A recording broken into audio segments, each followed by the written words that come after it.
S K super TMT, the long life TMT. Footpath ಒತ್ತುವರಿ ತೆರವು ಕಾರ್ಯಾಚರಣೆ ಇವತ್ತು ಕೂಡ ನಡೀತಾ ಇದೆ. ಮೂರನೇ ದಿನ ಇವತ್ತು. ಸೊ ಇವತ್ತು ಯಾವ್ಯಾವ ಏರಿಯಾಗಳಲ್ಲಿ ಮಾಡಿದರು? ವಿಜಯನಗರ ಕಡೆಗೆ, ಜಯನಗರ, ಚಿಕ್ಕಪೇಟೆ, ಮಾಗಡಿ ರಸ್ತೆ, ಹಲವು ಕಡೆಗಳಲ್ಲಿ ತೆರವು ಕಾರ್ಯಾಚರಣೆಯನ್ನು ಮಾಡಿದ್ದಾರೆ. ವ್ಯಾಪಾರಸ್ಥರು ಆಕ್ರೋಶವನ್ನು ಹೊರಹಾಕಿದ್ದಾರೆ. ಅವ್ರನ್ನ ಬಿಟ್ಟಿದ್ದೇ ಮೊದಲನೇದಾಗಿ ಅಲ್ಲಿ ಅಧಿಕಾರಿಗಳು. ಈಗ ತೆರವು ಮಾಡಿದರೆ ಪಾಪ ಅವ್ರಿಗೆ ಸಂಕಟನೂ ಆಗಲ್ವಾ? ಹಂಗಂತೇಳ್ಬಿಟ್ಟು ಸುಮ್ಮನೆ ಇರೋಕ್ಕಾಗೋದಿಲ್ಲ ಅಲ್ವಾ?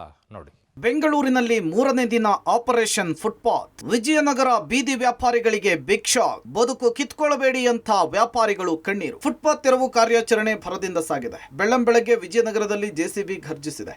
ಫುಟ್ಪಾತ್ ಮೇಲೆ ಇಟ್ಟಿದ್ದಂತಹ ಶಾಪ್ಗಳನ್ನು ತೆರವು ಮಾಡಿದ್ದಾರೆ. ಫುಟ್ಪಾತ್ ಒತ್ತುವರಿ ಮಾಡಿ ಕಟ್ಟಿದ್ದಂತಹ ಸ್ಲ್ಯಾಬ್ಗಳನ್ನು ಜೆಸಿಬಿ ಮೂಲಕ ತೆರವು ಮಾಡಲಾಗಿದೆ. ಫುಟ್ಪಾತ್ ವ್ಯಾಪಾರಿಗಳ ವಿರೋಧದ ಮಧ್ಯೆಯೂ ಕೂಡ ತೆರವು ಕಾರ್ಯಾಚರಣೆ ಮುಂದುವರೆದಿದೆ. ಫುಟ್ಪಾತ್ ಒತ್ತುವರಿಯಲ್ಲಿ ಬೀದಿ ವ್ಯಾಪಾರಿಗಳು ಮಾತ್ರ ಅಲ್ಲ, ಯಾರೆಲ್ಲ ಮನೆಗಳಿಗೆ ಕಾಂಪೌಂಡ್ಗಳನ್ನು ಹಾಕೊಂಡಿರುವಂಥದ್ದು, ಮೆಟ್ಲುಗಳನ್ನು ಹಾಕೊಂಡಿರುವಂಥದ್ದು, ಯಾವುದನ್ನು ಕೂಡ ಈಗ ಬಿಡ್ತಾ ಇಲ್ಲ. ಎಲ್ಲವನ್ನು ಕೂಡ ತೆರವು ಮಾಡುವಂಥ ಕೆಲಸವನ್ನು ಜೆಸಿಬಿ ಮೂಲಕ ಜಿಬಿ ಅಧಿಕಾರಿಗಳು ಮಾಡ್ತಾ ಇರುವಂಥದ್ದು.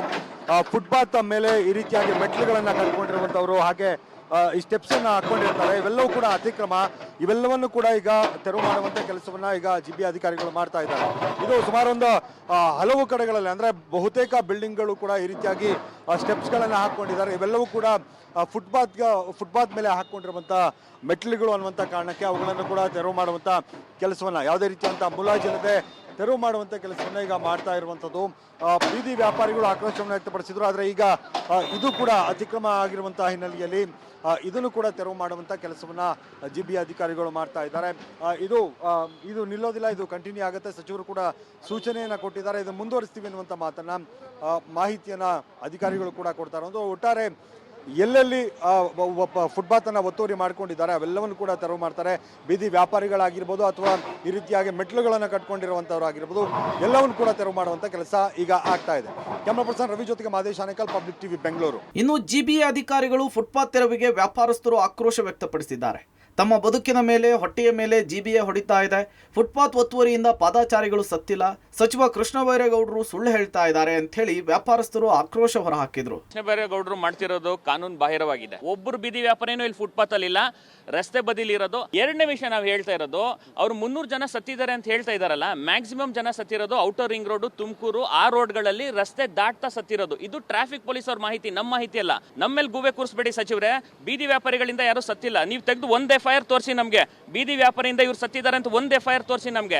ಒಂದು FIR ತೋರಿಸಿಲ್ಲ ಅಂತ ಹೇಳಿದ್ರೆ ನೀವು ಈ ಮಾತನ್ನ ಪಾದಚಾರಿ ಮಾರ್ಗ ಒತ್ತುವರಿಯಿಂದ 300 ಜನ ಸತ್ತಿದ್ದಾರೆ ಅಂತ ನೀವು ವಾಪಸ್ ತಗೋಬೇಕು. ಸುಳ್ಳು ಹೇಳ್ಬಾರ್ದು ಸಚಿವರಾಗಿ ಇದ್ದವರು. ಇಲ್ಲಿ ಒತ್ತುವರಿ ತೆರವು ಮಾಡ್ತಾ ಇದ್ದಾರೆ, ಆದ್ರೆ ಯಾವುದೇ ರೀತಿ ವ್ಯಾಪಾರಿಗಳಿಗೆ ತೊಂದರೆ ಕೊಡಲ್ಲ ಯಾವುದೇ ಅಂತ ನಮ್ಗೆ ಆಶ್ವಾಸನೆ ಕೊಟ್ಟಿದ್ದಾರೆ. ನಾವು ಯಾವ ಗಲೀಜಿದೆ ಅದನ್ನ ತೆಗಿತೀವಿ, ನೀವು ವ್ಯಾಪಾರ ನಿಂತ್ಕೊಂಡು ಮಾಡಿ, ಬೆಳಗ್ಗೆಯಿಂದ ರಾತ್ರಿವರೆಗೂ ವ್ಯಾಪಾರ ಮಾಡಿ, ರಾತ್ರಿ ನಿಮ್ಮ ಗಾಡಿ ತಗೊಂಡೋಗಿ ಅಂತ ನಮ್ಗೆ ಹೈಕೋರ್ಟ್ ಆದೇಶ ಇದೆ. ಅದ್ರ ಪ್ರಕಾರ ನಾವು ನಡ್ಕೊಳ್ತೀವಿ. ಅದಕ್ಕೆ ನಮಗೆ ಯಾವುದೇ ಇದು ತೊಂದರೆ ಕೊಡದಾಗೆ ನಮ್ಗಿದ್ರೆ ಸಾಕು ಸರ್. ಇನ್ನು ಜಯನಗರದ 2ನೇ ಬ್ಲಾಕ್ನ ವಜ್ರಮುನಿ ರಸ್ತೆಯಲ್ಲಿ ಫುಟ್ಪಾತ್ ಮೇಲೆ ನಿರ್ಮಾಣ ಮಾಡಿದ್ದ ಶೆಡ್ಗಳನ್ನು ತೆರವು ಮಾಡಿದ್ರು. ಇನ್ನು ಹೋಟೆಲ್ಗಳ ಮುಂದೆ ಫುಟ್ಪಾತ್ ಮೇಲೆ ನಿರ್ಮಿಸಿದ ಬೃಹತ್ ಮರದ ಸುತ್ತ ಕಟ್ಟಿದಂತಹ ಕಟ್ಟೆಯನ್ನ ಜೆಸಿಬಿ ಮೂಲಕ ತೆರವುಗೊಳಿಸಲಾಯಿತು. ಮೂರನೇ ದಿನದ ಫುಟ್ಪಾತ್ ತೆರವು ಕಾರ್ಯಾಚರಣೆ ಶುರುವಾಗಿರುವಂಥದ್ದು ಜಯನಗರದ 2ನೇ ಬ್ಲಾಕ್ನ ವಜ್ರಮುನಿ ರಸ್ತೆಯಲ್ಲಿ ಫುಟ್ಪಾತ್ ಮೇಲೆ ನಿರ್ಮಾಣ ಮಾಡಿದ್ದಂಥ ಒಂದು ಪೆಟ್ಟಿಗೆ ಏನು ಮನೆ ನಿರ್ಮಾಣ ಮಾಡಿದ್ರು, ಅದನ್ನು ತೆರವು ಮಾಡುವಂಥ ಕೆಲಸವನ್ನು ಆಗ್ತಾ ಇದೆ. ಫುಟ್ಪಾತ್ ಮೇಲೆ ಒಂದು ಸಿಮೆಂಟ್ ಇಟ್ಟಿಗೆಗಳಿಂದ ಚಿಕ್ಕದಾಗಿ ರೂಮನ್ನು ಕೊಟ್ಕೊಂಡಿದ್ದಂತಹ ಏನು ಆ ರೂಮ್ ಇತ್ತು ಅದನ್ನು ಕೆಡುವಂಥ ಕೆಲಸವನ್ನು ಆಗ್ತಾ ಇದೆ.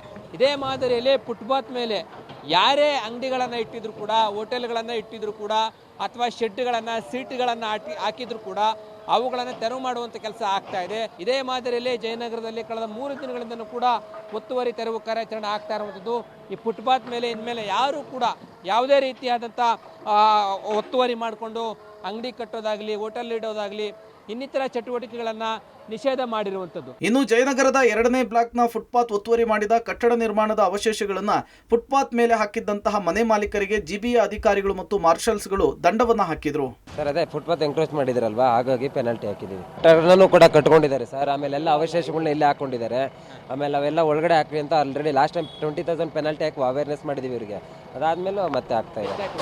ಲಾಸ್ಟ್ ಟೈಮ್ 20,000 ಹಾಕಿದ್ದೀವಿ, ಈಗ 1 ಲಕ್ಷ ಪೆನಾಲ್ಟಿ ಹಾಕಿದ್ದೀವಿ ಕಮಿಷನರ್ ಅವರ ಆದೇಶ. ಫುಟ್ಪಾತ್ ಮೇಲಿದ್ದ ನಂದಿನಿ ಬೂತ್ ನೆಲಸಮ. ತೆರವು ಕಾರ್ಯ ಬಿಕ್ಕಿ ಅತ್ತ ಅಂಗಡಿ ಮಾಲಕಿ. ಬನಶಂಕರಿಯ ಮೆಟ್ರೋ ನಿಲ್ದಾಣದ ಸಮೀಪವಿದ್ದ ನಂದಿನಿ ಬೂತ್ ಅನ್ನ ಜಿಬಿಎ ಅಧಿಕಾರಿಗಳು ತೆರವು ಮಾಡಿದ್ರು. ಈ ವೇಳೆ ಅಂಗಡಿ ಮಾಲೀಕರು ತೆರವು ಕಾರ್ಯಾಚರಣೆಗೆ ಆಕ್ರೋಶ ವ್ಯಕ್ತಪಡಿಸಿದ್ರು. ಅಲ್ಲದೆ ಯಾವುದೇ ಎಚ್ಚರಿಕೆ ನೋಟಿಸ್ ನೀಡದೆ ಅಂಗಡಿ ನೆಲಸಮ ಮಾಡ್ತಿದ್ದಾರೆ ಅಂತ ಮಹಿಳೆ ಕಣ್ಣೀರಿಟ್ರು. ಜಯನಗರದ ಮೆಟ್ರೋ ನಿಲ್ದಾಣ ಮುಂಭಾಗದಲ್ಲಿ ಒಂದು ನಂದಿನಿ ಬೂತ್ ಇತ್ತು, ಅದು ಫುಟ್ಪಾತ್ನ ಮೇಲಿತ್ತು. ಇದೀಗ GBI ಅಧಿಕಾರಿಗಳು ಅದನ್ನು ತೆರವು ಮಾಡುವಂತಹ ಕೆಲಸವನ್ನು ಮಾಡ್ತಾ ಇದ್ದಾರೆ. ಸುಮಾರು ವರ್ಷಗಳಿಂದ ಈಗ ನಂದಿನಿ ಬೂತನ್ನು ಇಲ್ಲೇ ಇನ್ಸ್ಟಾಲೇಷನ್ ಅನ್ನು ಮಾಡಿಕೊಂಡು ಬದುಕನ್ನು ಸಾಗಿಸ್ತಾ ಇದ್ರು. ಪಾದಾಚಾರಿಗಳಿಗೆ ಸಮಸ್ಯೆ ಆಗ್ತಾ ಇತ್ತು. ಪೊಲೀಸರ ಭದ್ರತೆಯೊಂದಿಗೆ ಇದೀಗ ನಂದಿನಿ ಬೂತನ್ನು ಹೊಡೆದಿದ್ದಾರೆ, ಅದನ್ನು ನೆಲಸಮ ಮಾಡಿ ಅಂದರೆ ತೆರವು ಕಾರ್ಯಾಚರಣೆಯನ್ನು ಕೂಡ ಮಾಡಿದ್ದಾರೆ. ಸೊ ನಂದಿನಿ ಬೂತ್ನ ಮಾಲೀಕರು ಕೂಡ ಅದನ್ನು ಅಪೋಸ್ ಮಾಡುವಂಥ ಪ್ರಯತ್ನವನ್ನು ಕೂಡ ಮಾಡಿದರು. ಆದರೆ ಮೇಲಾಧಿಕಾರಿಗಳ ಸೂಚನೆ ಇರುವಂತಹ ಕಾರಣಕ್ಕಾಗಿ ಇದೀಗ ತೆರವನ್ನು ಕೂಡ ಮಾಡಿದ್ದಾರೆ. ಏನು ಹೇಳಿಲ್ಲ ಸರ್, ಸಡನ್ನಾಗಿ ಈಗ ಬಂದ್ಬಿಟ್ಟು JCB ಬರ್ತದೆ ತೆಗಿಬೇಕು ಅಂತ ಇವರು ಬಂದು ಒಂದು ಫೀಚ್ ಕಿತ್ತಾಕ್ತೀನಿ ಅಂದರು. ಇವ್ರು ಬಂದು ಏಕಾಏಕಿ ಬಂದು JCB ತಂದು ಹಾಕಿರೋದು ಸರ್. ಫುಟ್ಪಾತ್ ಮೇಲೆ ನಮ್ದು ಒಂದೇ ಸರ್ ಇದ್ದದ್ದು. ನಡೀರಿ ಸರ್, ನಿಮ್ಮ ಜೊತೆ ಬರ್ತೀನಿ, ತೋರಿಸ್ತೀನಿ ಎಷ್ಟು ನಮ್ದು ಓಡಾಡೋಕ್ಕೆ ಜಾಗ ಇಲ್ಲ ಅಂದಂಗೆ ಹಾಕೊಂಡವ್ರೆ. ನಡೀರಿ ತೋರಿಸ್ತೀನಿ, ಎಲ್ಲನೂ ತೆಗ್ಸಿದಾರ ನೋಡಿ. ಆ ಮೂಲಲ್ಲೂ ನಂದಿನಿ ಬೂತ್ ಇರೋದೇ ಫುಟ್ಪಾತಲ್ಲಿ.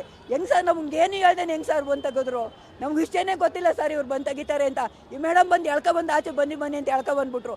ಇವ್ರು ಎಳ್ಕೊಬಂದ್ಬಿಟ್ಟಾಗಲೇ ನಮ್ಗೆ ಗೊತ್ತಾಗಿದ್ದು ಇವರೆಲ್ಲ ತೆಗಿಯೋಕ್ಕೆ ಬಂದವ್ರೆ ಅಂತ. ನಮ್ಗೆ ಇವ್ರು ಬಂದು ಬರ್ತಾರೆ ಅನ್ನೋದೇ ವಿಷಯ ಗೊತ್ತಿಲ್ಲ ನಮ್ಗೆ. ಅವರೇ ಬಂದು ಸಡನ್ನಾಗಿ ಎಲ್ಲ ಕೈಯಾಗಿ ಇರಿ 10 ನಿಮಿಷ ಇರಿ ಟೈಮ್ ಕೊಡಿ ಅಂದ್ರು, ತಗೊಳಕ್ಕೂ ಟೈಮ್ ಕೊಡಲಿಲ್ಲ. ಅವರೇ ಎಲ್ಲನೂ ತಂದು ಈಚೆಗೆ ಹಾಕಿರೋದು ಸರ್. ಒಟ್ಟಾರೆ ಮಾಗಡಿ ರಸ್ತೆ, ಚಿಕ್ಕಪೇಟೆ, ಬನಶಂಕರಿ ಸೇರಿದಂತೆ ಹಲವು ಕಡೆ ಒತ್ತುವರಿ ತೆರವು ಕಾರ್ಯಾಚರಣೆಯಾಗಿದೆ. ಇನ್ನು 3 ದಿನಗಳ ಕಾಲ ಒತ್ತುವರಿ ತೆರವು ನಡೆಯಲಿದ್ದು ಎಷ್ಟು ಪ್ರಗತಿ ಸಾಧಿಸಲಿದ್ದಾರೆ ಅನ್ನೋದನ್ನ ಕಾದು ನೋಡಬೇಕಿದೆ. ಲೋಕೇಶ್ ಕೊಡಗದಾಲ ಜೊತೆ ಮಾದೇಶ್, ಪಬ್ಲಿಕ್ ಟಿವಿ, ಬೆಂಗಳೂರು.